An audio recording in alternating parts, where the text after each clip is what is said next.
right, hello, wine-drinking people. Today is Tuesday, the 22nd of January. Man, you just blinked your eye, and all of a sudden the month of January is over halfway over here. And maybe it's because we got so many events going on. 4 events last week. Having a little trouble keeping up with this What I Drank Yesterday part of the show, but we're going to do our best, and we've got a bunch of stuff coming out in the next couple of emails. We've been doing a lot of drinking, as you can see, this week. We've got 2 events tonight. We've got Anthony Bell here tomorrow night for a blending seminar, which is one of the most educational and fun events that we do, and we still have seats left for that.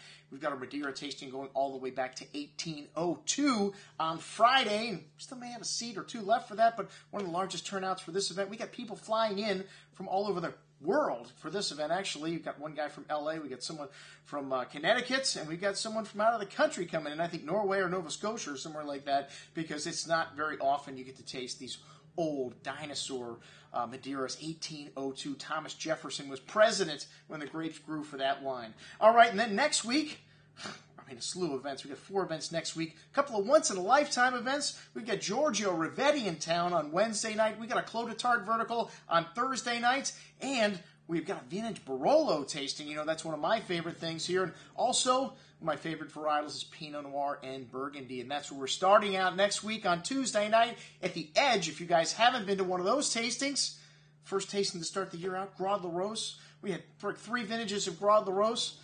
Chef Aaron Brooks put out 2 courses, and usually they're enough for dinner. The scallop course he did with that corn butter sauce was outstanding. And then the short rib with fresh shaved black truffles for $35. Are you kidding me?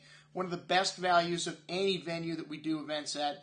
And these guys always over-deliver. We're going to show you 8 different wines of the Pinot Noir varietal. And I know some of you Cabernet drinkers out there have never warmed up to Pinot Noir. You got to get in touch with your feminine side, folks.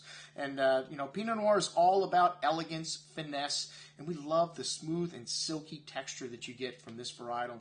One of the things Pinot Noir needs is cool climate, and they used to say, it's one of the most finicky of all the grape varietals, but I think Nebbiolo would get that title, in my opinion, because you only find great Nebbiolo in the Piedmont. Great Pinot Noir you can find all over the world today. Tasmania, New Zealand, Australia produces very good Pinot Noir. Burgundy, of course, the homeland for the Pinot Noir varietal, where they have a history of growing this grape for over 1,000 years in Burgundy. Just one of the older varietals out there. And Pinot Noir has got thin skin, and it's very susceptible to disease and rot. So one of the reasons why it can be so finicky right around harvest time, if you have a lot of rain.